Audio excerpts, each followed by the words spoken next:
කවුරු හරි කියන්නකෝ. වාර්ෂික වාර්තාව දක්වා කරා සමෝපකාරයක් තියෙනවා. සමෝපකාර තියෙන හැටි.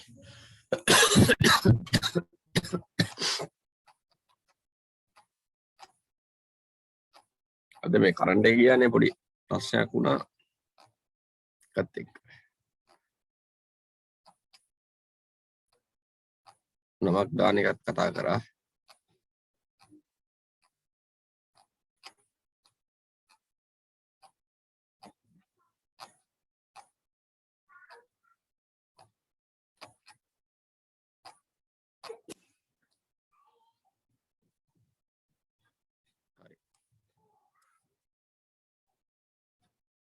අපි ගිය සතියේ කතා කරේ මොකද්ද මේ ව්‍යාපාර සංවිධාන වර්ග පිළිබඳව. හරිද? එතකොට ව්‍යාපාර සංවිධාන වර්ග පිළිබඳව අපි සාකච්ඡා කරනවා. මෙන්න මේ ටික ඒ කියන්නේ තනි පුද්ගල ව්‍යාපාර, හවුල් ව්‍යාපාර, එහෙම නැත්නම් අපි මුලින්ම කතා කරේ ඔය සංවිධාන වර්ග ටික තෝරගන්නකොට හිමිකාරීත්වය කොහොමද පදනම් වෙන්නේ කියන එක. හිමිකාරීත්වය කොහොමද පදනම් වෙන්නේ කියන එක. ඒතර හිමිකාරීත්වය කියලා කියන්නේ ව්‍යාපාරයට ප්‍රාග්ධනය සපයන්නේ කවුද? ව්‍යාපාරයට ප්‍රාග්ධනය සපයන්නේ කවුද කියන එක. හරිද? ඒතර ප්‍රාග්ධනය සපයන පාර්ශවයන් විසින් තමයි ව්‍යාපාරයේ හිමිකාරීත්වය තහවුරු කරගන්නේ. ඒකේ පුද්ගලික අංශයේ පැත්ත තමයි මේ තාම කතා කර යන්නේ. දැන් පුද්ගලික අංශයේ පැත්ත. ඒතර මේ පුද්ගලික අංශයේ පැත්ත කතා කරනකොට මම නැවත වරක් කතා කරන්න බලාපොරොත්තු වෙන්නේ. ඒතර පුද්ගලිකාංශය සහ රාජ්‍යාංශයනේ. ඒතකොට හිමිකාරීත්වය කියලා කියන්නේ පුද්ගලිකාංශය තමන්ගේ පෞද්ගලික අරමුදල් යොදවලා ව්‍යාපාර සංවිධාන ආරම්භ කරගෙන පවත්වාගෙන යනවා. රාජ්‍යාංශය රජයේ අයවැයෙන් ප්‍රාග්ධනය සම්පාදනය කරගන්නවා ව්‍යාපාර කටයුතු කරගෙන යනවා. ඒක තමයි තියෙන සාමාන්‍ය තත්ත්වය. ඒතර අපි තාම ඉන්නේ පුද්ගලිකාංශයේ පැත්ත. අපි ගියවර සාකච්ඡා කරා තනි පුද්ගල ව්‍යාපාර, හවුල් ව්‍යාපාර, සමස්තයක් විදිහට සංස්ථාපිත සමාගම්. සංස්ථාපිත සමාගම් වලින් පස්සේ අපි මීට ඉස්සෙල්ලා මේ සෞපකාර වර්ගීකරණය කරලා තිබුණ රාජ්‍යාංශීය ව්‍යාපාරයක් විදිහට. නමුත් දැන් වර්තමානයේ වෙනකොට ඒක පුද්ගලිකාංශීය ව්‍යාපාරයක් විදිහට අපිට හඳුනා ගන්න පුළුවන්. අපි අද කතා කරන්න යන්නේ මේ පුද්ගලිකාංශීය ව්‍යාපාරයක් වෙච්ච තවදුරටත් සමුපකාර පිළිබඳව. එතකොට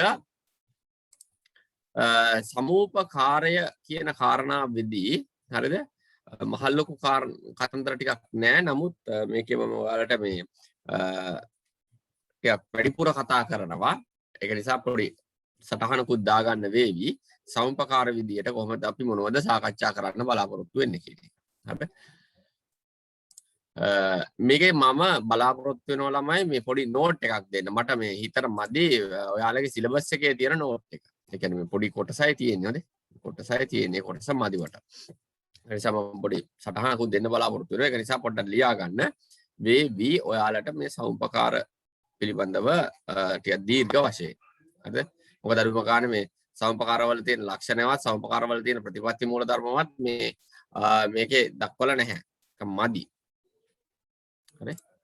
ලියා ගන්න සමුපකාර. සමුපකාර.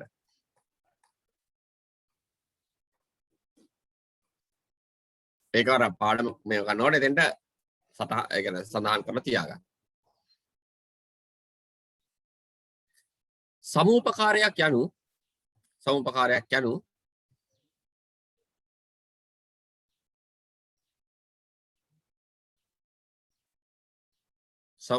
යනු සිය අවශ්‍යතා සහ අපේක්ෂාවන් ඉටු කර ගැනීම සඳහා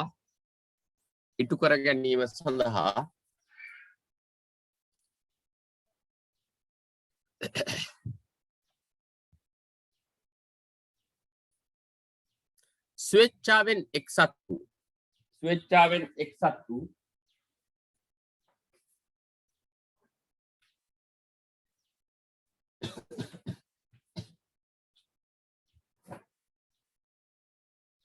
ස්වේච්ඡාවෙන් එක්සත්තු පුද්ගලයන්ගේ ස්වාධීන සංගමයකි. පුද්ගලයන්ගේ ස්වාධීන සංගමයකි.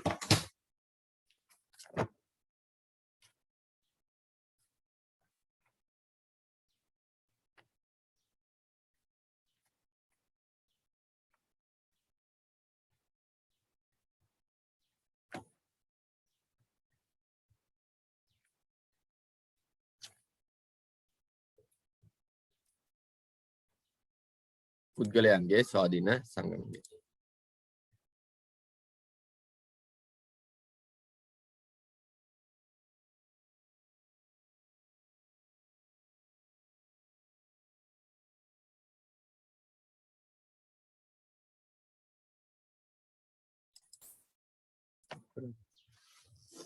තිබුණේ තේිලි. මේක නෑ හරි. නෑ හරි.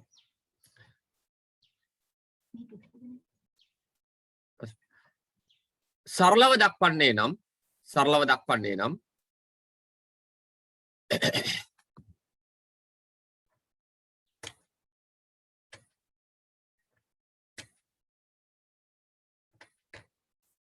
අන්‍යෝන්‍ය යහපත පිණිස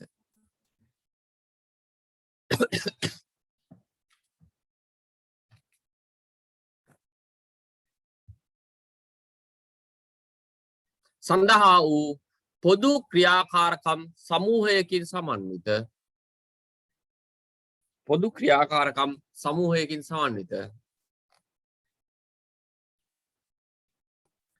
ස්වේච්ඡා සංවිධානයකි. ස්වේච්ඡා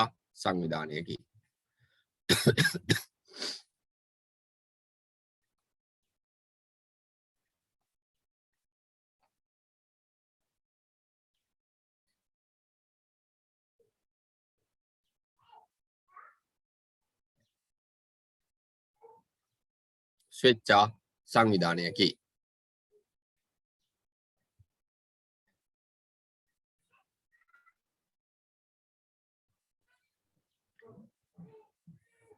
සමූපකාරවල සුවිශේෂී ලක්ෂණ.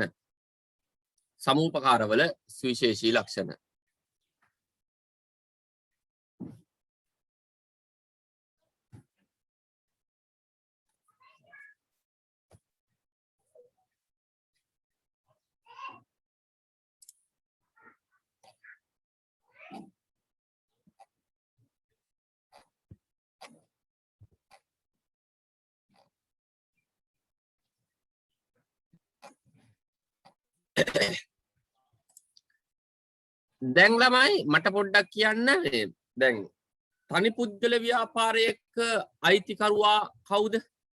තනි පුද්ගල ව්‍යාපාරයක අයිතිකරුවා කවුද?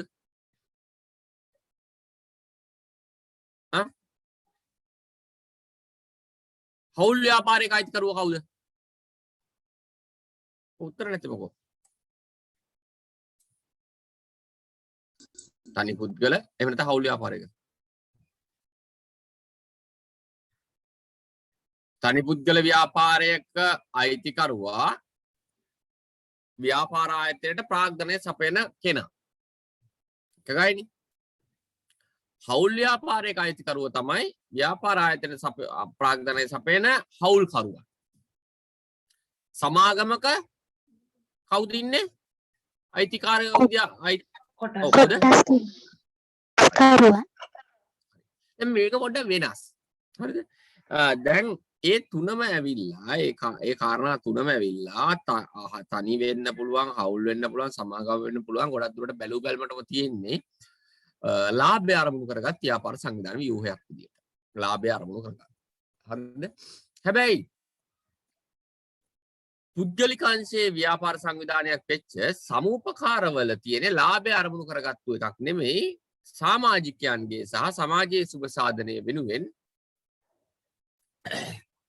මොකද ව්‍යාපාර කටයුතු කරගෙන යන තත්ත්වය. එතකොට ඒකේ අයිතිකරුව බවට පත් වෙන්නේ, ව්‍යාපාරයේ අයිතිකරුව බවට පත් වෙන්නේ ඒකේ ගනුදෙනුකරුව. හරි? ලියා ගන්න සමූපකාර ව්‍යාපාරයක සුවිශේෂී ලක්ෂණ පළවෙනි එක මෙම ව්‍යාපාරවල අයිතිය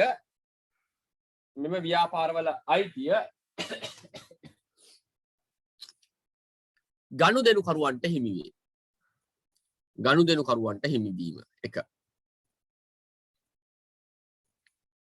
සමාජිකත්වය ලබා ගන්න ඕන ගනුදෙනුකරුවෝ විසින්. ගනුදෙනුකරුවන්ගෙන් පිට සමාජිකත්වය ලබා ගන්න දෙන්නේ නැහැ.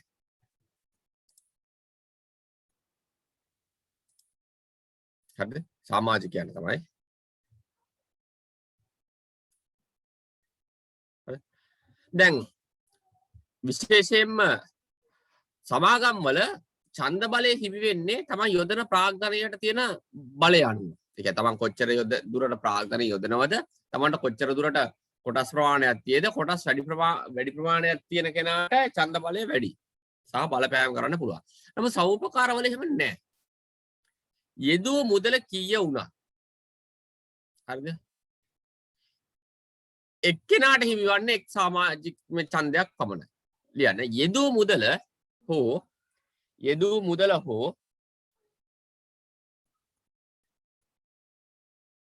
සේවය ගැන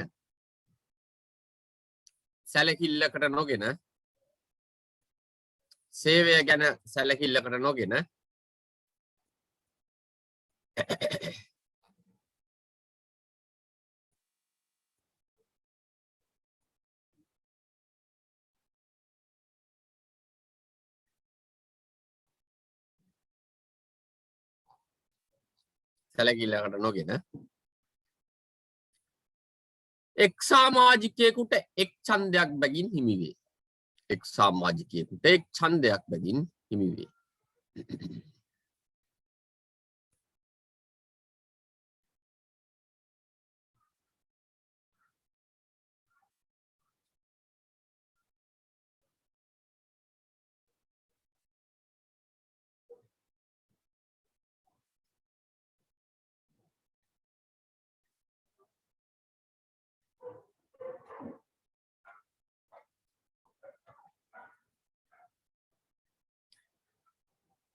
තුන සමිතියේ අරමුණ වන්නේ නැත්නම් සමුපකාරයේ අරමුණ වන්නේ සමුපකාර ව්‍යාපාරයේ අරමුණ වන්නේ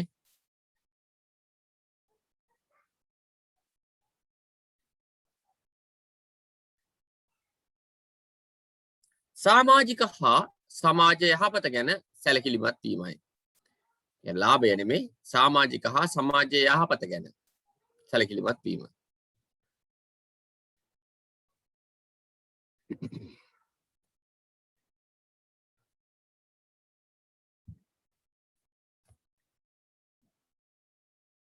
ඒකටම ලියා ගන්න ලාභය මූලික අරමුණ නොවේ.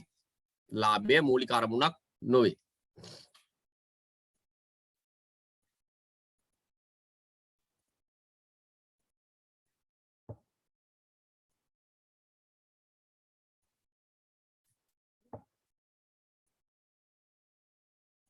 හරි? ලාභය මූලික අරමුණක් නෙවෙයි. ඊළඟ කරුණ සමූපකාරයේ යම් අතිරික්ත ලාභයක් ලබා ඇතනම්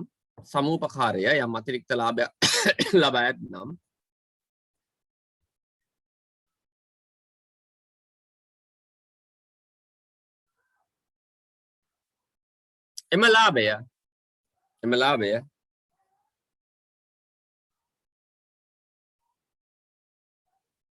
සමාජිකයන් ගනුදෙනු කළ වටිනාකම අනුව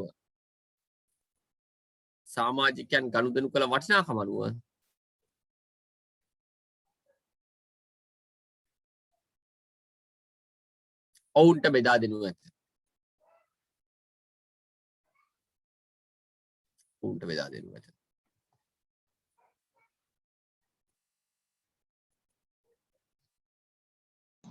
සර් ආයි චුට්ටක් කියන්නකෝ.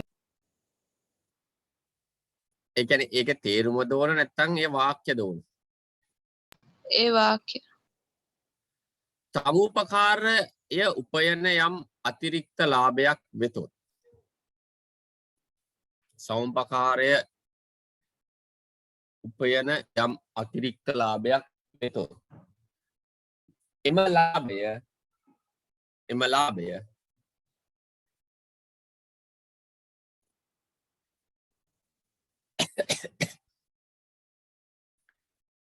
සමාජිකයන්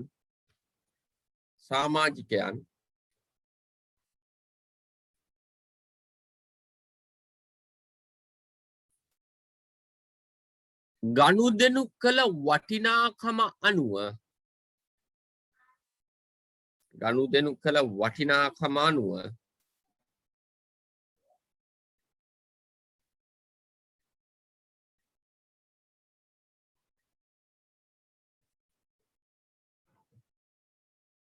ඔවුන් වෙත බෙදා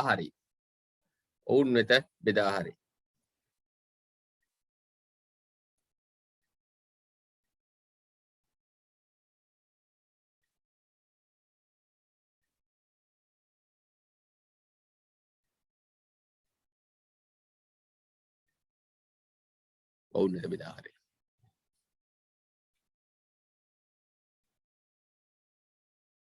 කොටස් වල ඊට පස්සේ එක කොටස් වල අගය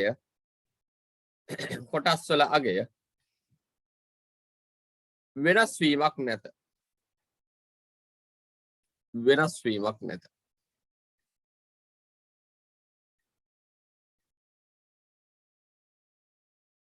හරි.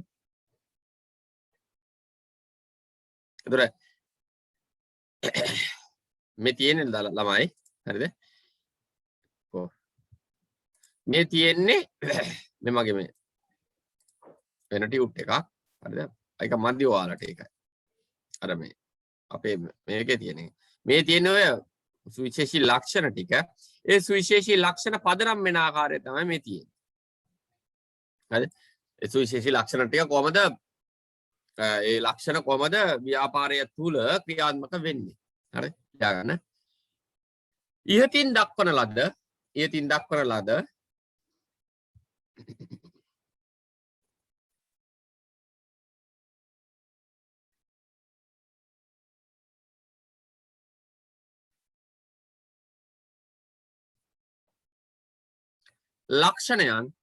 ලක්ෂණයන් සමූපකාර ව්‍යාපාරය තුල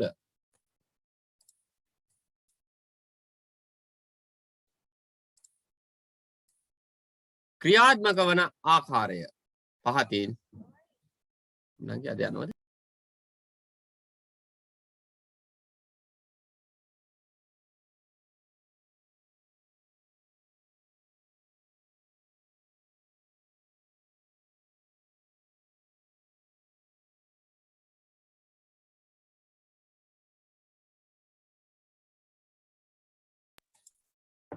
ඒ ලක්ෂණ ටික.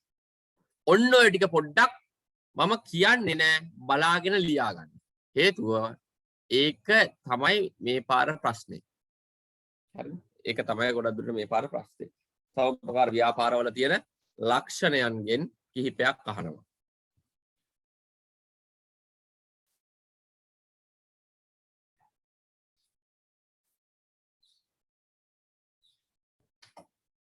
ගොඩක් දුරට මට විශ්වාසයි ඔකෙන් එතනින් ප්‍රශ්නයක් එනවා කියන එක. ඕක ලියා ගන්න. ඒ කියන්නේ සමාජිකත්වයේ කොහොමද? හරිද? ගනුදෙනු කරුවන්ට කොටස් මිල දී ගැනීමෙන් ලබා ගන්න පුළුවන්. කොටසක වටිනාකම කීයද? අවම සමාජිකයෝ කී දෙනෙක් ඉන්න ඕන සමපකාර ව්‍යාපාරයකට? ප්‍රාග්ධනය කොහෙන්ද? ලියාපදිංචිය මොහොකින්ද? නීතිමය පුද්ගල භාවයක් කීයද නැද්ද? පරිපාලනීය වගකීම ගිණුම් තැබීම සහ විසිරුවා හැරීම. ඔය කියන කරුණු වට හොඳින් මතක තියාගන්න. ප්‍රශ්නේ ඔන්න. විනාඩි 2:00මාරක් 3ක් දෙන්න.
සමුපකාර ව්‍යාපාරයේ මූලික ලක්ෂණයන් ටික.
විනාඩියක් ඇතුළත ලියා ගන්න.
ගත්තා කියලා මං හිතනවා. එතකොට ඔක හොඳට බලාගෙන යන්න.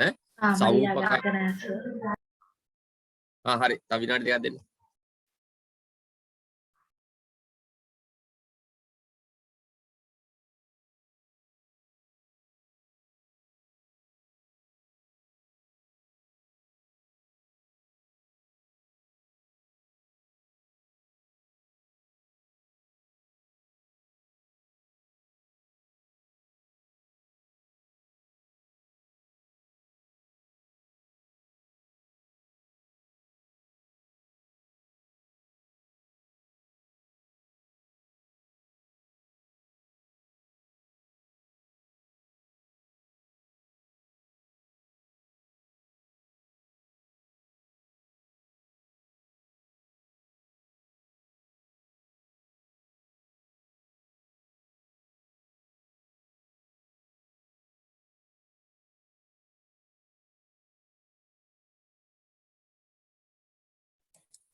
හරිද?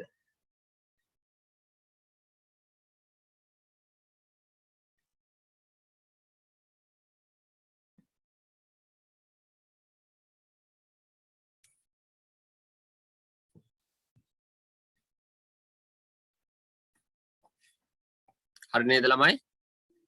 හරිද? ලියුවේ නැද්ද තාම? මම මේක කියුවේ නැත්තේ අවධානය වැඩි කරන්න ඕන නිසා. හරිද?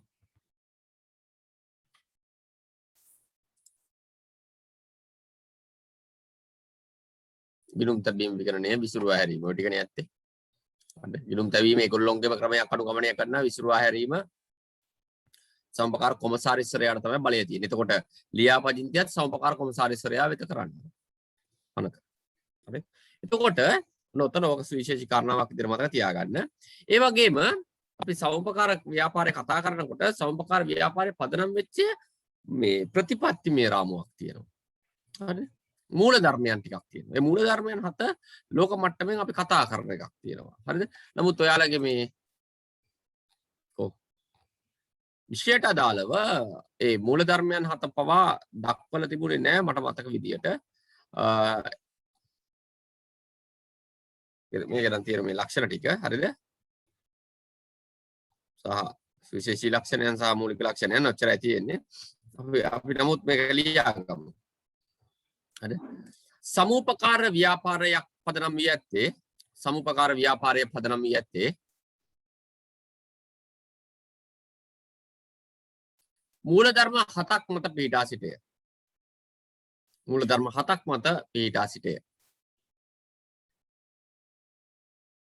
හරි.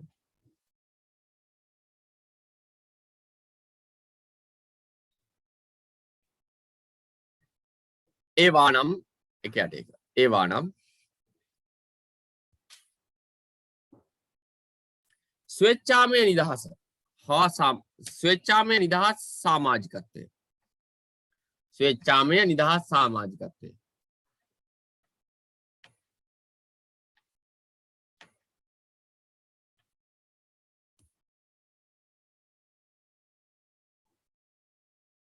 දෙක ප්‍රජාතන්ත්‍රවාදී පාලනය.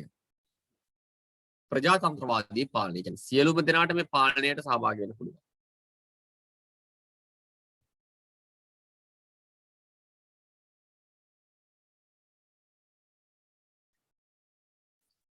ප්‍රාග්ධනය වෙනුවෙන් සීමිත පොලියක් ලැබීම. ප්‍රාග්ධනයට සීමිත පොලිය. ප්‍රාග්ධනයට සීමිත පොලිය.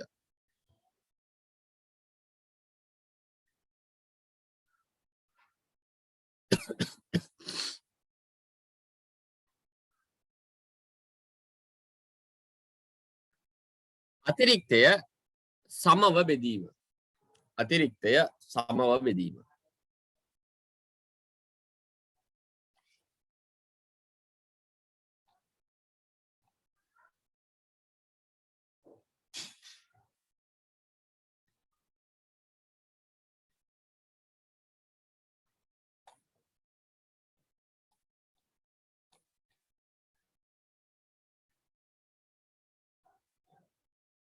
සමූපකාර අධ්‍යාපනය වැඩි දියුණු කිරීම. සමූපකාර අධ්‍යාපනය වැඩි දියුණු කිරීම.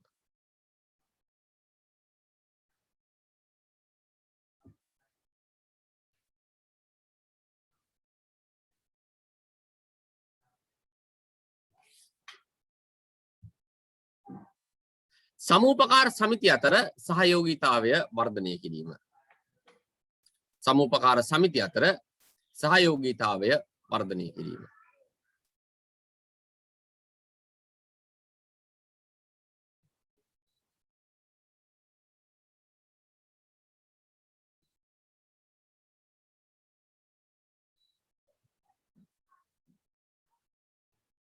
ප්‍රජාව හා සමාජය කෙරෙහි ප්‍රජාව හා සමාජය කෙරෙහි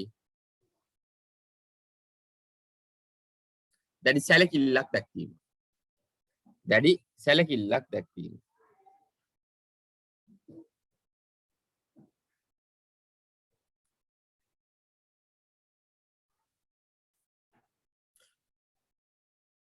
ඔය තමයි ළමයි සමූපකාර ව්‍යාපාරයක් ආරම්භ වෙනකොට බලපානු ලබන මූලික ප්‍රතිපත්ති.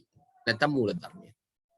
එතකොට දැන් අනිකුත් ව්‍යාපාර සංවිධාන ව්‍යුහයන් ටික අපි සැලකිල්ලට බලනකොට ඒකෙ තිබුණේ සමාජිකයාගේ සුභසිද්ධිය සඳහා පමණක් ඒක නැත්නම් අයිතිකරුවාගේ සුභසිද්ධිය සඳහා තමයි වැඩිපුර දායකත්වයක්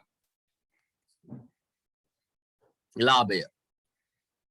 හරි. නමුත් මේක සමස්ත සමාජිකත්වය සහ අසමස්ත සමාජය ගැනම හිතන යම්කිසි ව්‍යාපාරයකයක්. ඒ ලාභය නෙමේ අරමුණ මූලික පදනම වෙන්නේ. ලාභය ලබනවා. ලාභය ලැබීමේ සම්බන්ධව කිසිදු තර්කයක් විතර්කයක් නැහැ. නමුත් මූලික අරමුණ වෙන්නේ සමාජිකයාගේ සුබ සාධනය සහ සමාජිකයාගේ ජීවන තත්ත්වය ඉහළට නැංවීම සහ සමාජයේ පොදු යහපත. සමාජයේ පොදු යහපත. ඒ වෙනුවෙන් පිටපු ඒවා. එතකොට නමුත් ලංකාවේ මේ සමූපකාර ව්‍යාපාර සම්බන්ධව තියෙන මේ හැසිරීම ගැන ගත්තන් පස්සේ හරි හැසිරීම ගැන ගත්තට පස්සේ ලංකාවේ සමූපකාර ව්‍යාපාර ක්ෂේත්‍රයේ ආකාරයක්ෂමයි කියන පොදු මතය සහ තර්කය තමයි ඉදිරිපත් කරන්න තියෙන්නේ. පොදු තත්ත්වය. හරිද? එතකොට අසාර්ථක වුණේ අය අසාර්ථක වුණේ. ලංකාවේ සෞම්පකාර ව්‍යාපාරය අසාර්ථක වෙන්න මෙන්න මේ කියන පොදු කරුණු කාරණා ටික බලපාලා තියෙනවා. මෙන්න මේ කියන පොදු කරුණු කාරණා ටික බලපාලා තියෙනවා. හරි. ඒතර සමහර වෙලාවට ඔය සෞම්පකාර ව්‍යාපාරයෙන් අහනකොට මොකද මේ කාලේ මට මේ ඔය සෞම්පකාර ව්‍යාපාර ගැන ගොඩක් අහනවයි කියන එකේ යම්කිසි පූර්ව අදහසක් තියෙන්නේ මේ මොනවද මේ කොරෝනා කාලේ සමූපකාර ව්‍යාපාරය හරහා තමයි ගොඩක් බඩු බාහිර ආදිය බෙදන්න පටන් ගත්තේ. ඒ කියන්නේ අනිකුත් සියලුම දේවල් ලොක්ඩවුන් වෙලා අකාර්යක්ෂම ඒ කියන්නේ නවතිනකොට මේකට මොකද පුද්ගලික අංශයේ වුණාට රාජ්‍ය අංශයේ යම් බලපෑමක් තියෙනවා. රාජ්‍ය අංශිනුත් මේ අරමුදල් ප්‍රමාණයක් මේකට යොදවනවා. හරිද? එතකොට ඒගොල්ලෝගේ දායකත්වය යම් කිසි ආකාරයක ඇගීමකට ලක් කිරීම සහ ඒගොල්ලෝගේ දායකත්වය පිළිබඳ විමර්ශනයකට වාජනය කිරීම සඳහා ඔයාලගෙන් කරුණු අදහස් හොයන්න පුළුවන්. යම් සමාජයේ දැඩිව කතාබහකට ලක් වෙන මාතෘකාවක් මේ සමූපකාර. ඒක නිසා තමයි. ඇයි ලංකාවේ සමූපකාර අකාර්යක්ෂම වෙන්න හේතුව? ව්‍යාපාර අකාර්යක්ෂම වෙන්න හේතුව. ටක් ගාලා ළමයි අර වගේ මේකත් ලියා ගන්න. මේකත් ලියා ගන්න. සමූපකාර ව්‍යාපාර ලංකාවේ අකාර්යක්ෂම වීමට හේතු.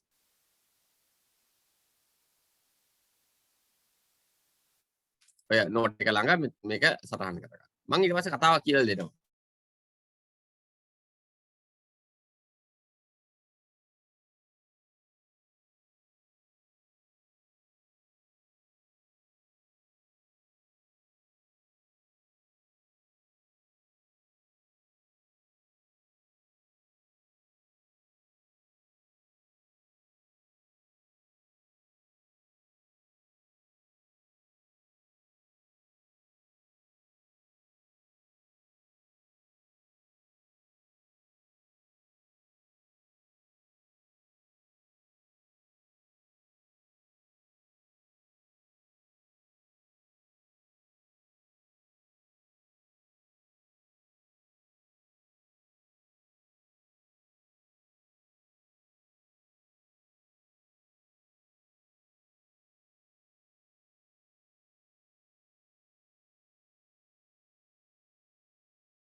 පළවෙනි එක තමයි ළමයි පුද්ගලිකාංශයත් එක්ක තරඟ කරන්න බෑ.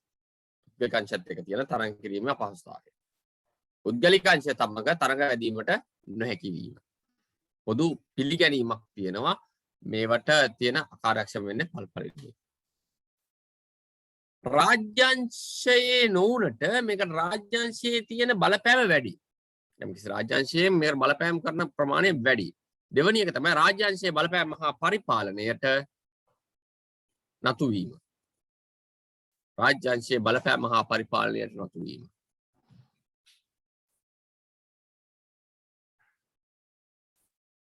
මේ තුන්වෙනි එක සේවකයන්ට ඉතා පහළ වැටු ප්‍රමාණයක් තමයි ලබා දෙන්නේ. සේවකයන්ට ඉතා පහළ වැටු ප්‍රමාණයක් ගෙවීම.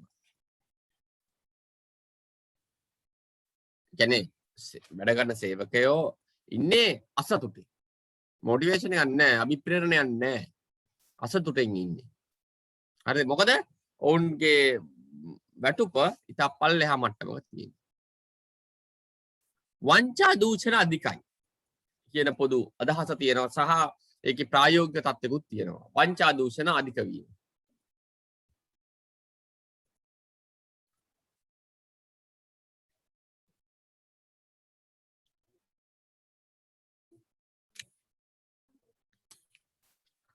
අනිත් එක තමයි මේ සෞම්පකාරවල විකුණන්නේ මේ අඩු ගුණත්වයෙන් යුතු භාණ්ඩ.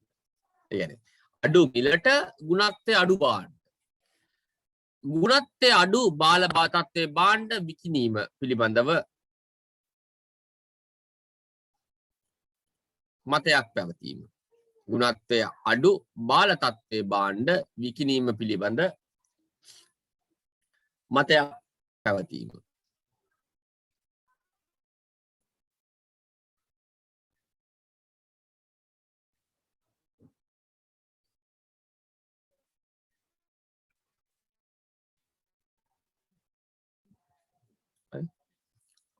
අනිත් එක තමයි මේ ව්‍යාපාර ස්ථානයේ මේ අර දැන් පුද්ගලික අංශයේ ව්‍යාපාර කරන් ප්‍රියමනාප ආකාරයෙන් සකස් කරලා නැහැ. ප්‍රසන්න ආකාරයෙන්. හරිද? නිකන් එක එක තැන භාණ්ඩ ගොඩ ගහපු ටිකක් අප්‍රසන්න ව්‍යාපාර පරිසරයක් තමයි සමපකාර ව්‍යාපාර ඇතුලේ දකින්නේ. ප්‍රියජනක හා ප්‍රසන්න පරිසරයක් ප්‍රියජනක හා ප්‍රසන්න පරිසරයක් ව්‍යාපාරය තුල දක්නට නොමැති වීම. Recording. සමපකාර ව්‍යාපාර දවසේ සීමිත කාලයක් පමණයි විවෘතව කියලා තියෙන්නේ. සීමිත කාලයක් පමණක් විවෘතව තැබීම. සීමිත කාලයක් පමණක් විවෘතව තැබීම.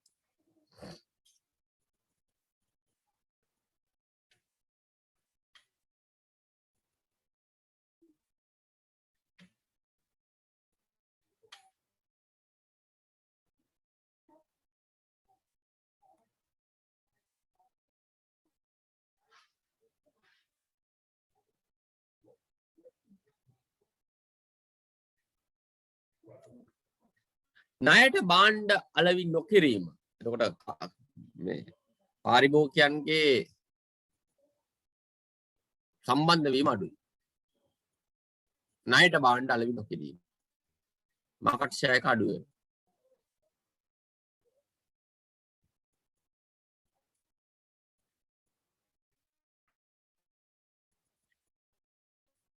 තෝරා ගැනීමට ඇති ඉඩකඩ සීමිත වීම. තෝරා ගැනීමට ඇති ඉඩකඩ සීමිත වීම.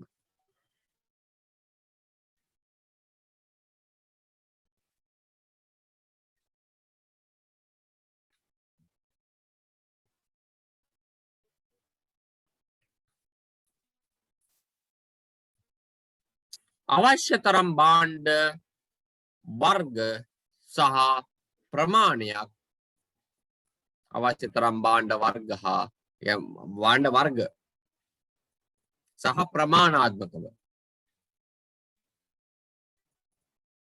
ගබඩා කර නොමැති වීම.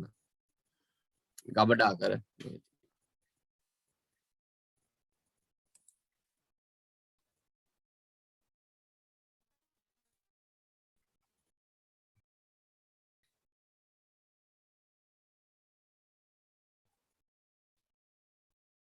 හරි.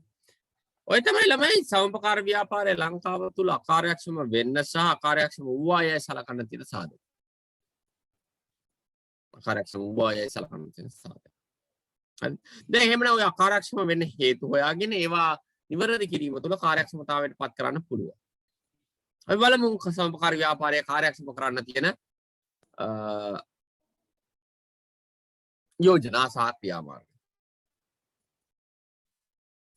කාර්යක්ෂම කිරීම සඳහා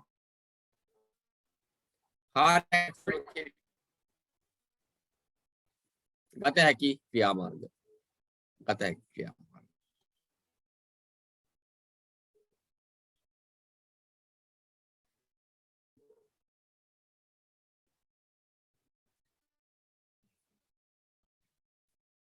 එක දර්ශනීය ලෙස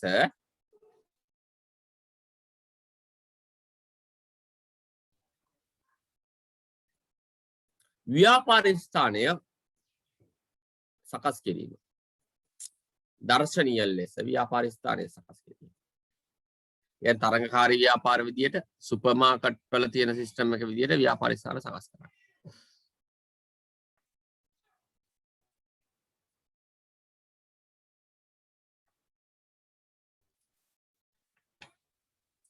ව්‍යාපාර තුල ආංශික ක්‍රමය ව්‍යාපාරය ඇතුළත ආංශික ක්‍රමය ක්‍රියාත්මක කිරීම. ආංශික ක්‍රමය.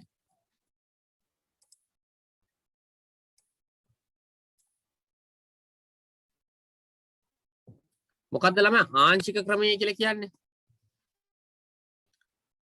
ආංශික ක්‍රමය කියන්නේ මොකද්ද?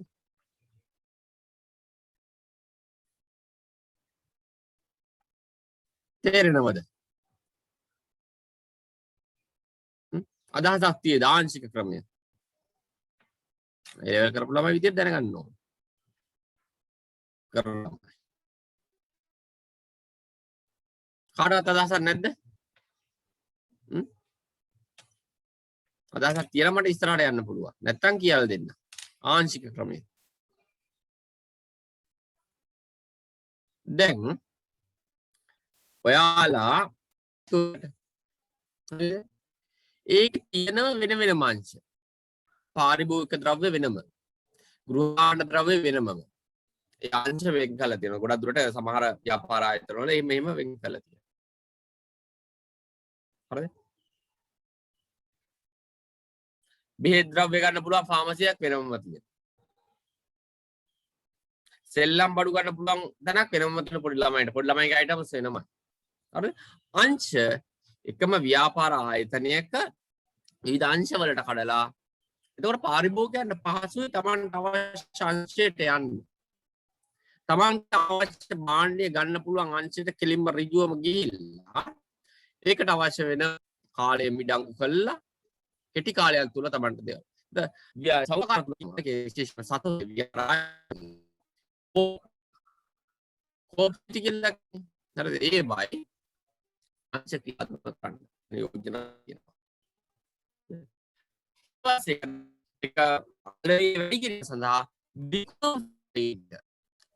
කොමිස් මුදල් ලබා දෙනවා. බිකු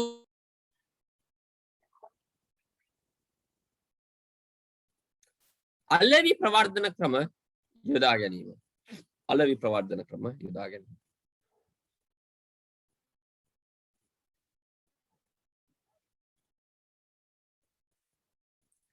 විද්‍යුත් ගෙවීම් ක්‍රම. විද්‍යුත් ගෙවීම් ක්‍රම හඳුන්වා දීම.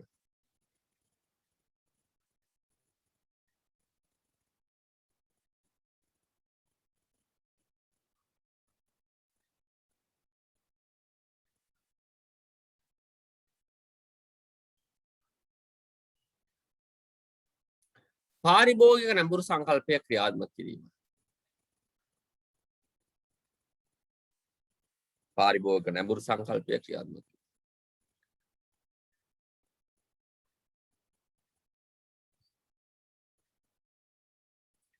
රජයේ දේශපාලන ඇඟිලි ගැසීම් අවම කිරීම.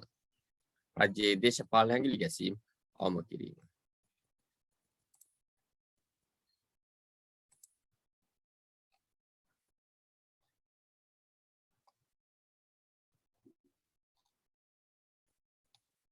හරිද?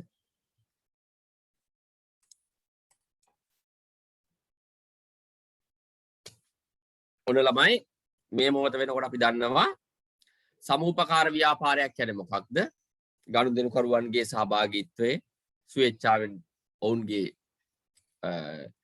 අරමුණු ඉටු කර ගැනීම සඳහා එකතු වෙච්ච සංවිධානය.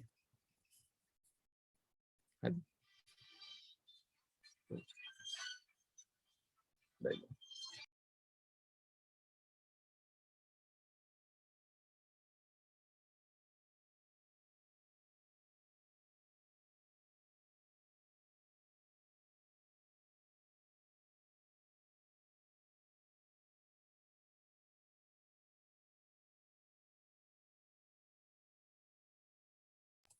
හරිද? ඊට පස්සේ අපි දන්නවා සමපකාර ව්‍යාපාරයේ තියෙන ගති ලක්ෂණයන් සුවිශේෂී ලක්ෂණයන් ටික. අවම සමාජිකයෝ කීයද? කොටසක මිල කීයද? ඒගොල්ලෝ සහභාගී වෙන්නේ කොහොමද? ගිණුම් තියන්නේ කොහොමද? විගණනය කරන්නේ කොහොමද? ලංකාවේ සමපකාර ව්‍යාපාරවල තියෙන අලුත් තත්ත්වය ඒ කියන්නේ මේ අකාර්යක්ෂම කියන කාරණාවට අදාළ හේතු. ඒවා මග හරින්න පුළුවන් හේතු සහ සමපකාර ව්‍යාපාරවල වාසිය අවාසිය එක ලියාගත්තේ නැහැ. ඒක ඔයාලගේ සිලබස් එකේ තියෙනවා. නමුත් මේකත් ලියාගන්න.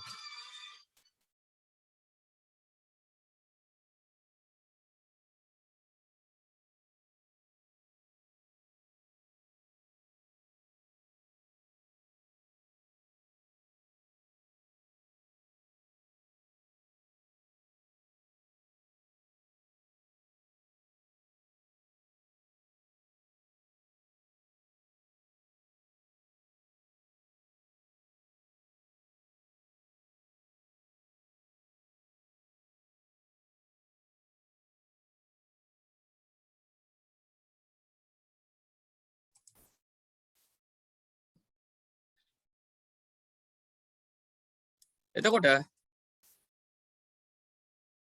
මෙතනින් අහන්න තියෙන්නේ හරිද? ඒ කියන්නේ වාසි අවාසි ටික. වාසි අවාසි ටික අවසාන වශයෙන්. ඔක මේ ඔයාලගේ සිලබස් එකේ තියෙනවා. නමුත් මේක ලියා ගන්න එක මම හිතනවා වැදගත් කියන එක. මේ තියෙන්නේ ඔයාලගේ සිලබස් එකේ වාසි අවාසි තිබ්බා වගේ මතකයි. නෑ ළමයි එකක් දාලා නැහැ. සම්පකාර ව්‍යාපාරේ ලක්ෂණ. හරිද? ඒකත් ඕන. මෙන්න මේකත් ටක් ගාලා ලියා ගන්න. මේකත් ලියා ගන්න. සම්පකාර ව්‍යාපාරේ වාසි සහ අවාසි සීමාවන් පිළිබඳව. ඔය ටික ටක් ගාලා ලියා ගන්න වැදගත් වෙනවා.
හරිද ළමයි? වාසිය අවාසි ලියාගත්තද? තාම නෑ සර්. හරි විනාඩි දෙකක් දෙන්නම් ලියාගන්න. මම අද ගොඩක් දුරට මේ ඔයාලවම වැටික් කරවන්නේ.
සෞම්පකාර ව්‍යාපාරයේ වාසිය සම්පූර්ණ සෞම්පකාර ව්‍යාපාරය අවසන් කරනවා. හරිද? ඊට පස්සේ අපිට තියෙන්නේ ඔයාලා සිලබස් එකට අනුව වරලත් ව්‍යාපාරය.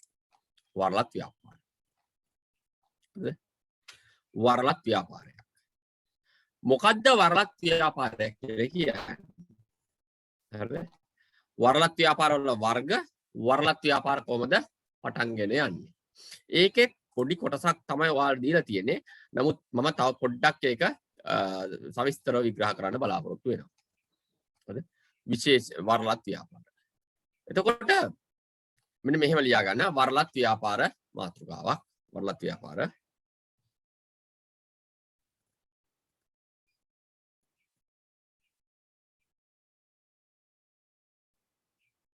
කිසියම් වෙළඳ නාමයක් වෙළඳ ලකුණක් හෝ සංකේතයක් කිසියම් වෙළඳ නාමයක් වෙළඳ ලකුණක් හෝ සංකේතයක් භාවිත කරමින්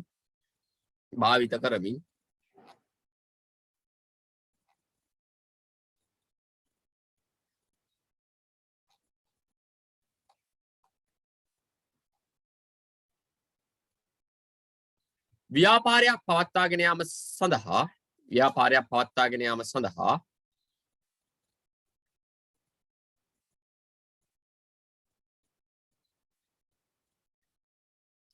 වරලත් ලාභියෙකු හා වරලත් හිමියෙකු අතර ඇති කරගන්නා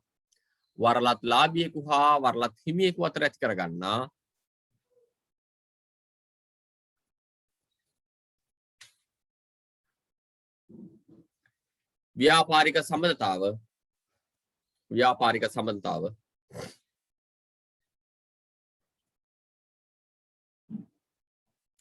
වරලත් ව්‍යාපාරයක් ලෙස හඳුන්වයි.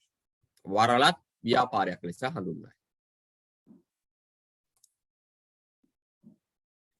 හරිද? ඒතකොට ඕකේ ඉන්නවා වරලත් හිමියා වරලත් ලාභියා කියලා දෙන්නේ. ලියා ගන්න. මේ අනුව වරලත් ව්‍යාපාරයක පාර්ශවයන් දෙකකි.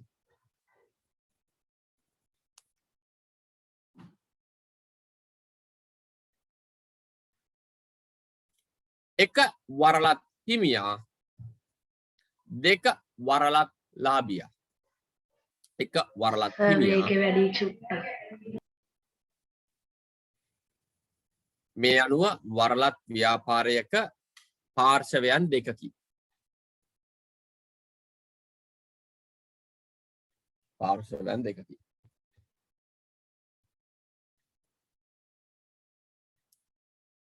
එක වරලත් හිමියා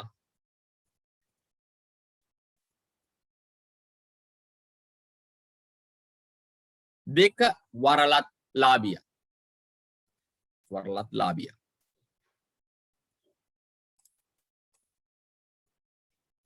හරිද මේකෙනුත් එන ප්‍රශ්නේ මොකද්ද කියලා කියන්න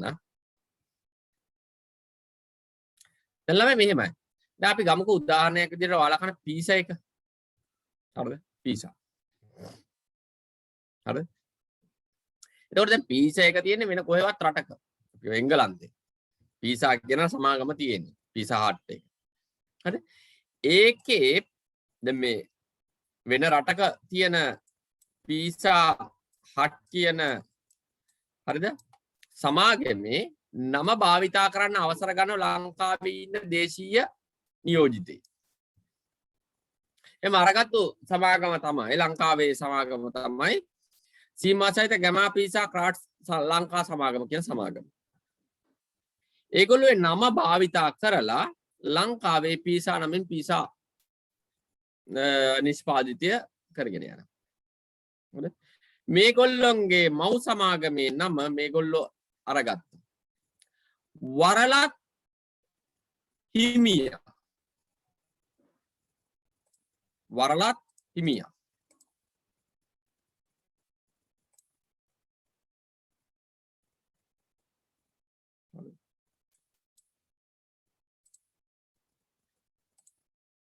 වරලත් හිමියා එංගලන්තේ පීසා එක වරලත් ලාභියා ලංකාවේ ගැමා පීසා ආයතනය. ඒතර ඒගොල්ලෝ අතර තිබුණු සම්බන්ධතාවය උදාහරණ ලියා ගන්න. හරිද? මෙන්න මේක ලියා මේක හොඳයි. වරලත් හිමියා වූ මැක්ඩොනල්ඩ් ආයතනයෙන් වරලත් හිමියා වූ මැක්ඩොනල්ඩ් ආයතනයෙන්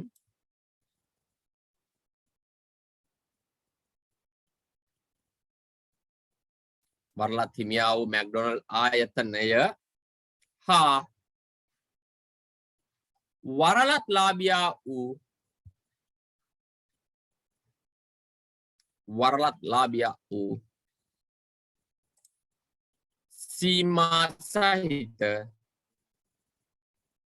සීමා සහිත අබාන්ස් රෙස්ටුරන්ට් සිස්ටම් පුද්ගලික සමාගම අබාන්ස් රෙස්ටුරන්ට් සීමා සහිත අබාන්ස් රෙස්ටුරන්ට් සිස්ටම් පුද්ගලික සමාගම අතර ඇත්තේ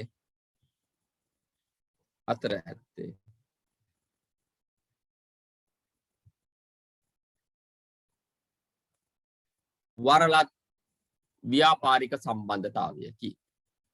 වරලත් ව්‍යාපාරික සම්බන්ධතාවයකි. එතකොට ළමයි මෙන්න වරලත් හිමියා විසින් වරලත් ලාභියාට දෙන පහසුකම්. වරලත් හිමියා විසින් වරලත් ලාභියාට දෙන පහසුකම් ටික. ඒ කියන්නේ අර නම දුන්න වගේ තව දේවල් දෙන්න. අන්න ඕක ලියා ගන්න. ඔන්න උතන වැදගත්. වරලත් හිමියා විසින් වරලත් ලාභියාට දෙන පහසුකම්. වරලත් හිමියා විසින් වරලත් ලාභියාට දෙන පහසුකම්. ඔන්න ඔය ටික ටක් ගාලා ලියා ගන්න.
ඔය තමයි වරලත් හිමියා විසින් වරලත් ලාභියාට දෙන පහසුකම්.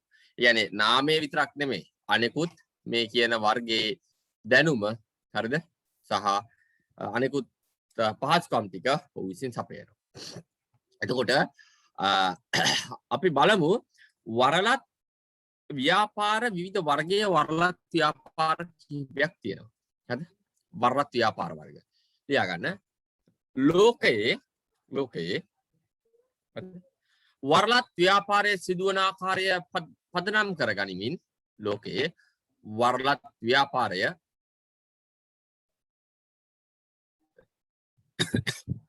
සිදුවන ආකාරය පදනම් කරගනිමින්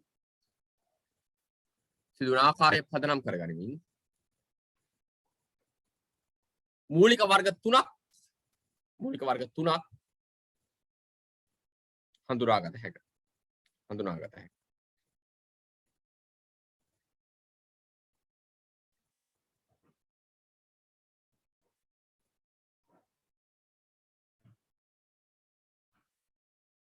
එක නිෂ්පාදන වරලත් ව්‍යාපාර. නිෂ්පාදන හරිද? නිෂ්පාදන හරිද? ලියා ගන්න එකට වරලත් ව්‍යාපාරිකයාගේ වෙළඳ ලකුණ. ඒ කියන්නේ වරලත් හිමියාගේ වෙළඳ ලකුණ යටතේ භාණ්ඩ නිෂ්පාදනය කර වරලත් ව්‍යාපාරිකයාගේ නැත්නම් හිමියාගේ වෙළඳ ලකුණ යටතේ භාණ්ඩ නිෂ්පාදනය කර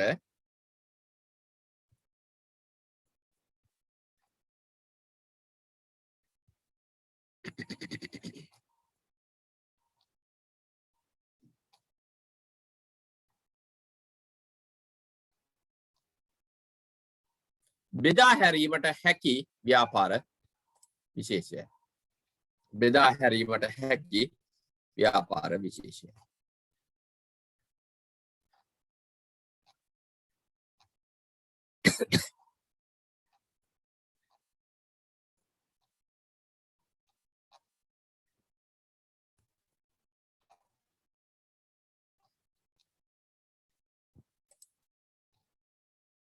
නිෂ්පාදන වරලත් ව්‍යාපාර. 2 ඔන්න උදාහරණ දාන්න පුළුවන් මේ කොකා-කෝලා පෙප්සි-කෝලා කියලා. ලංකාවේ ක්‍රියාත්මක වන කොකා-කෝලා පෙප්සි-කෝලා නිෂ්පාදනය කියන්නේ වරලත් ව්‍යාපාරිකයාගේ නිෂ්පාදනය ලංකාවේ නිෂ්පාදනය කරන. ඒ නම. නිෂ්පාදිත වරලත් ව්‍යාපාර. නිෂ්පාදිත.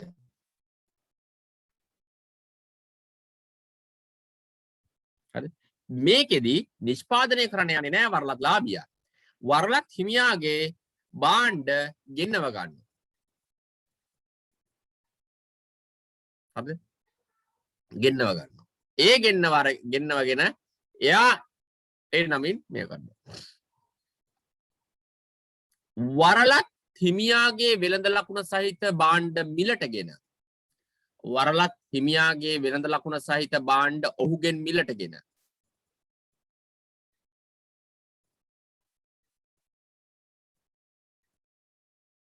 නැවත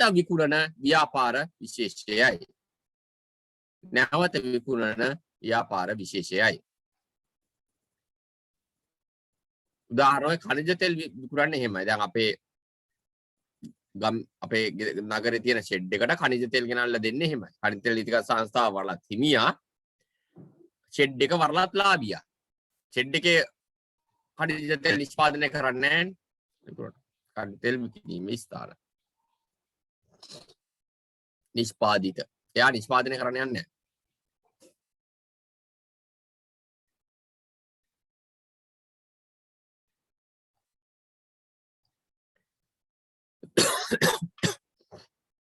ව්‍යාපාර ක්‍රමය සඳහා වූ වරලත් ව්‍යාපාර. ව්‍යාපාර ක්‍රමය සඳහා වූ වරලත් ව්‍යාපාර තුන්වෙනි එක.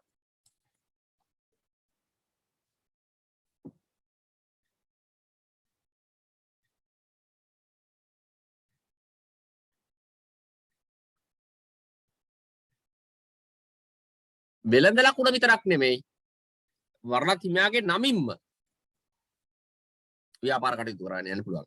වරලත් හිමියාගේ නමින්ම ව්‍යාපාර කටයුතු කරගෙන යාමට හැකිවන ව්‍යාපාර විශේෂයයි. වරලත් හිමියාගේ නමින්ම ව්‍යාපාර කටයුතු කරගෙන යාමට හැකිවන ව්‍යාපාර විශේෂයයි.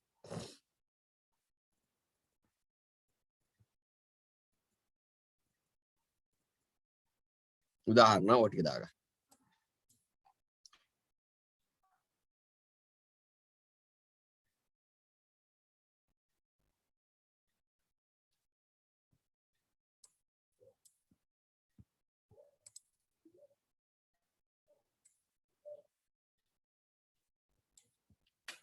හරිද? ඔය තියෙන ළමයි ඒ වරලත් ව්‍යාපාරවල තියෙන වර්ග. ඒ කියන්නේ එහෙම ව්‍යාපාර කටයුතු කරගෙන යන්න පුළුවන්. ඔය තියෙන්නේ දැන් මම කියුනේ වරලත් ව්‍යාපාරයක පාර්ශ්ව දෙකක් ඉන්නවා වරලත් ලාභියා සහ වරලත් හිමියා කියලා. වරලත් ලාභියාටත් හිමියාටත් දෙන්නටම තියෙන වාසි මොනවද? වරලත් ව්‍යාපාර නිසා. ගොඩක් දුරට වුණ උතනින් ප්‍රශ්නයක් එන්න පුළුවන්. වාසි සහ වාසි. ඉස්සෙල්ලා ලියා ගන්න වරලත් ව්‍යාපාර ක්‍රමය හේතුවෙන් වරලත් හිමියාට ඇති වාසි වරලත් ලාභියාට තියෙන වාසි. මේක ලියා ගන්නක් ගන්න. ලියා ගන්න. ඔන්න උතනින් ප්‍රශ්නයක් එන්න බැරි නෑ. හැබැයි ෂුවර් කරන්න අමාරුයි මට. හරි? ෂුවර් කරන්න අමාරුයි. උතනින් ප්‍රශ්නයක් එන්න පුළුවන්. ඔක ලියා ගන්න.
හරිද ළමයි? වරලත් හිමියට ආමනස්. වරලත් ලාභියාට තියෙන වාසි. ප්‍රශ්න එන්න පුළුවන් තැයි.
හරි.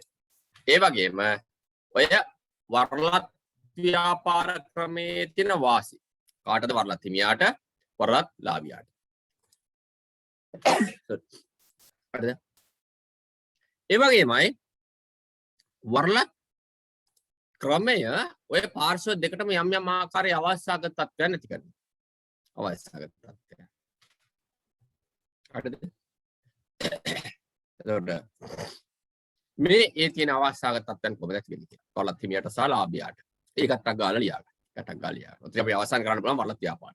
අනිත් ඒවා ලොකු බලපෑමක් නැහැ. ලියා ගන්න. අවාසි පැති. හරිය.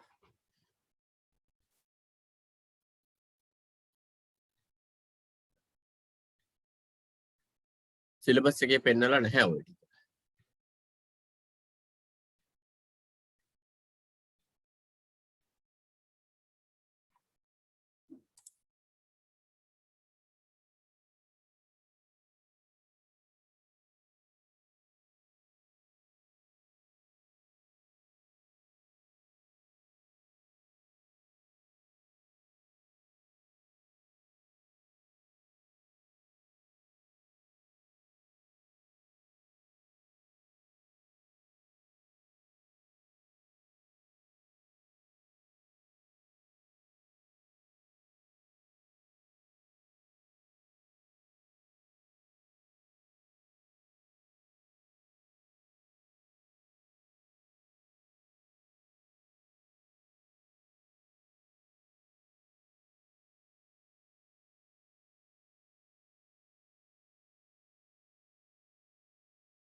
හරිද ළමයි? හරිද?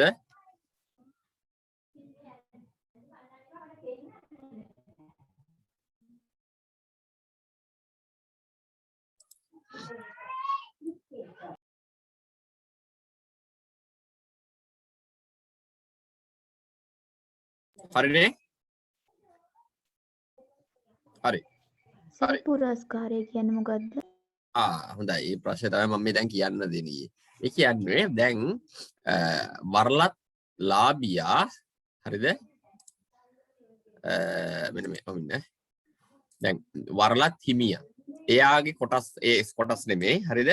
එයාගේ ව්‍යාපාර ආයතනය සහ ව්‍යාපාර ආයතනයේ තියෙන නිෂ්පාදිතයන් සහ එයාගේ වෙළඳ ලකුණු අරගෙන තමයි වරලත් ලාභියා වෙළඳ කටයුතු කරන්නේ.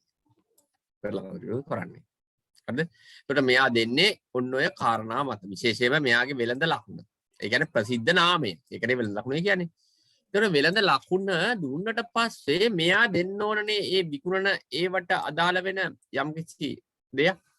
යාට ප්‍රතිලාභයක් තියෙන්න එපා. මෙයා වරලත් ලාභියා මොනවද වරලත් හිමියට දෙන්නේ? අර වෙළඳ ලකුණට. අන්නේ වෙළඳ ලකුණ භාවිතා කරලා මෙයා විකුණන ඒකක ප්‍රමාණයක් ඇතිනේ. මෙයාගේ නිෂ්පාදිත ඒක ප්‍රමාණයක් ඇති වෙළඳ ලකුණු භාවිතා කළා. අන්න ඒ විකුණන ඒකක ප්‍රමාණය මත යම් කිසි කමිෂන් එකක් ගෙවනවා වරලත් හිමියට වරලත් ලාභියාට. ඒකට කියන්නේ පුරස්කාරය. කමිෂන් එකේ කියලා කියන්නේ පුරස්කාරය. තේරුණාද? තේරුණාද ළමයි? තේරුණාද? ඔව්. කිය. ඔය ප්‍රශ්නයක් අහන්න ගියා නේද? නෑ? හරි. එහෙමනම් අපි ඔය පොදු නෑ පෞද්ගලික අංශයේ සමස්ත ව්‍යාපාර සංවිධාන ටික අවසන් කරමු. හරිද? පෞද්ගලික අංශය. තනි පුද්ගල ව්‍යාපාර වලින් ආරම්භ කළා වරලත් ව්‍යාපාර දක්වාම අපි කතා කරගෙන ගියා. ඔය ටික තමයි වාගේ සිලබස් එකට තියෙන්නේ. දැන් අපි කතා කරගන්න තියෙන විනාඩි 10ක් 15ක් ඇතුළත මේකේ මහ ලොකු දෙයක් නෑ මේ ටිකේ සම්පූර්ණ දේවල් තියෙනවා. පොදු අංශයේ ව්‍යාපාර. පොදු අංශයේ ව්‍යාපාර. පොදු අංශයේ ව්‍යාපාරය කියලා කියන්නේ රජයේ ව්‍යාපාර. හරිද? රජයේ ව්‍යාපාර. රජයේ ව්‍යාපාර මධ්‍යම ආණ්ඩුව සතුවක් තියෙනවා, පළාත් සභා සතුවක් තියෙනවා, පළාත් පාලන ආයතන සතුවක් තියෙනවා.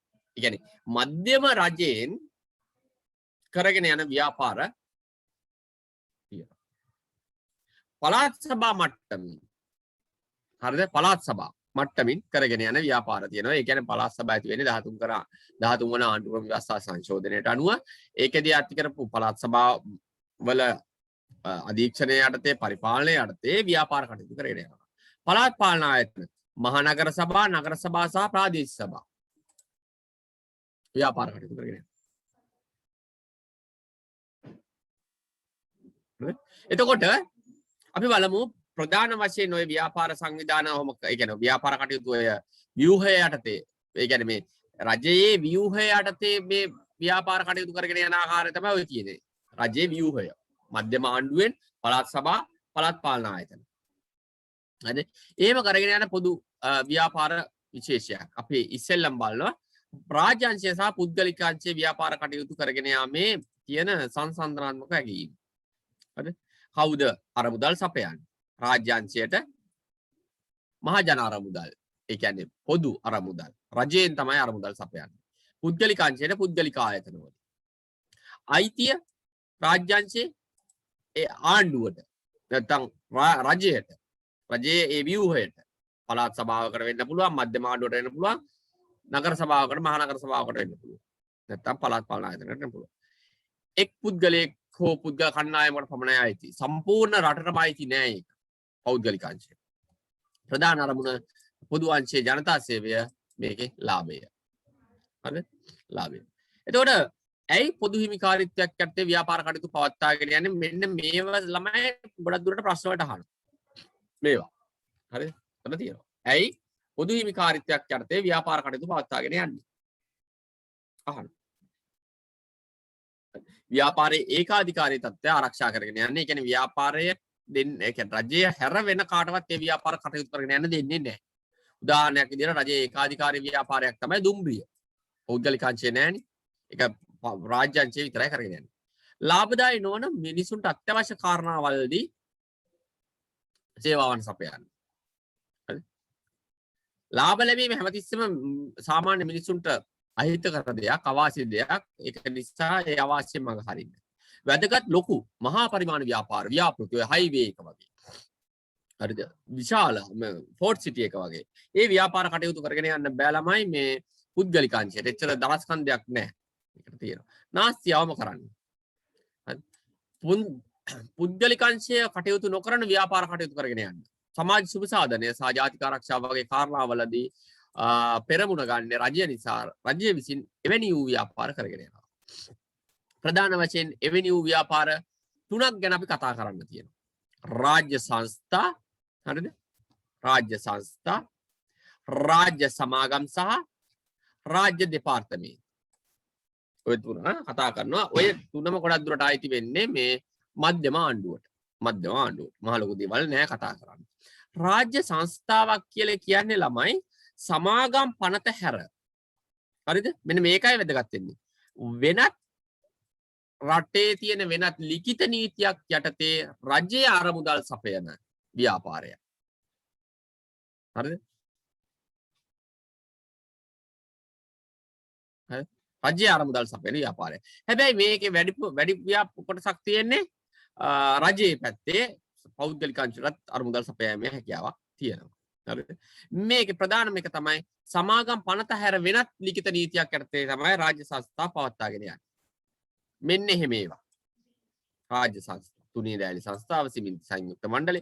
මේ මණ්ඩල කියලා කියන්නේ සංස්ථාවලට තමයි. හරිද? ග්‍රාමීය සංවර්ධන බැංක එක හැම සංවර්ධන බැංකුවක් නෙමෙයි.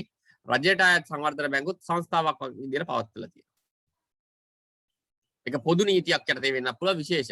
දැන් මොකද්ද මේ මහජන බැංකුවත් සංස්ථාවක්.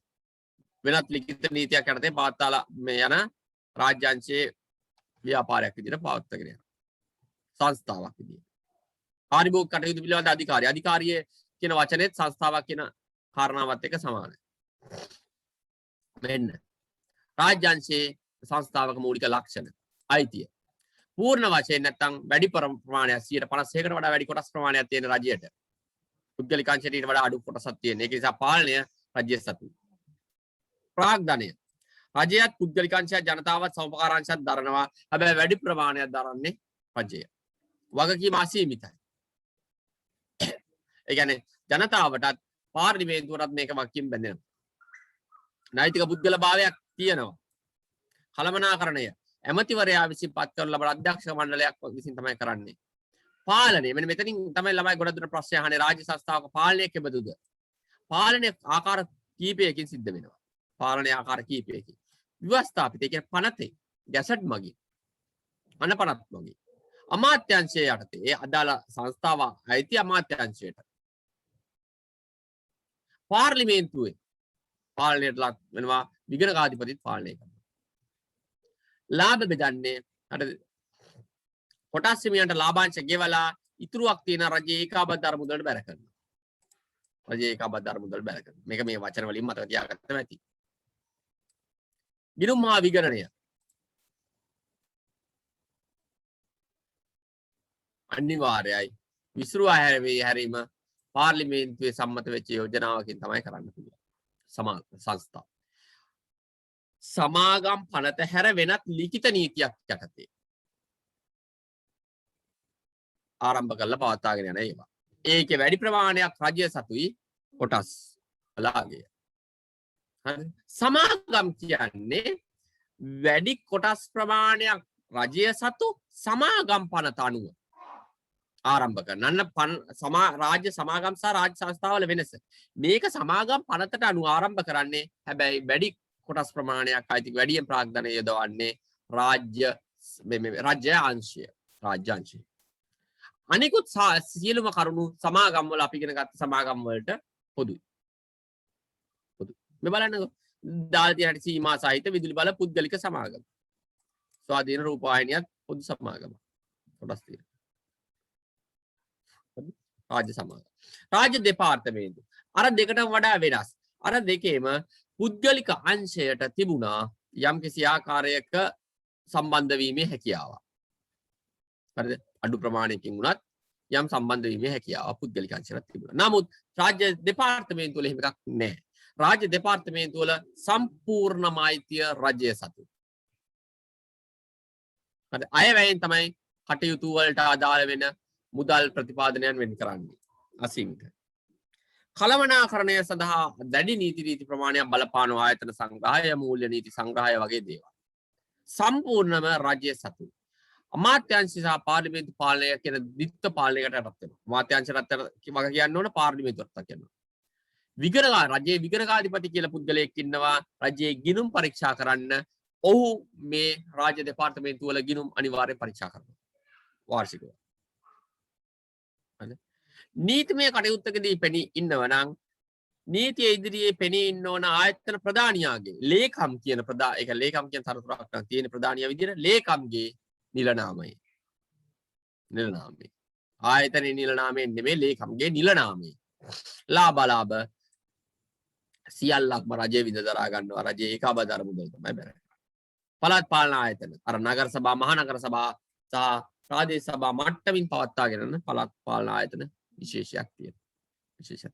ඔය ටික තමයි ළමයි අපි ඉගෙන ගන්න තිබුණේ රාජ්‍යාංශයේ පොදු ව්‍යාපාර විදියට. ඔයාලා මතක තියාගන්න ඕන රාජ්‍ය සංස්ථා සහ රාජ්‍ය සමාගම් අතර වෙනස.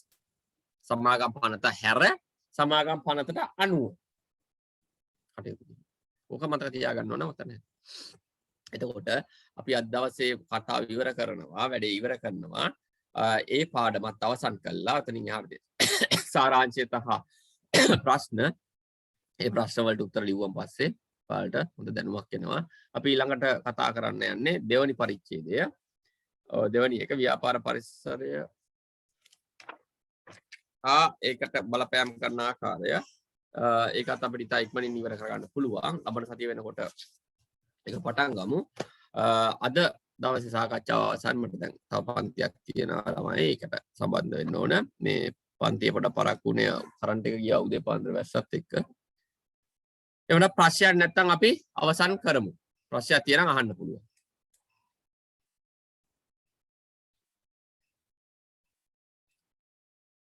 ප්‍රශ්නයක් තියෙනවා නම් අහන්න ළමයි මගේ.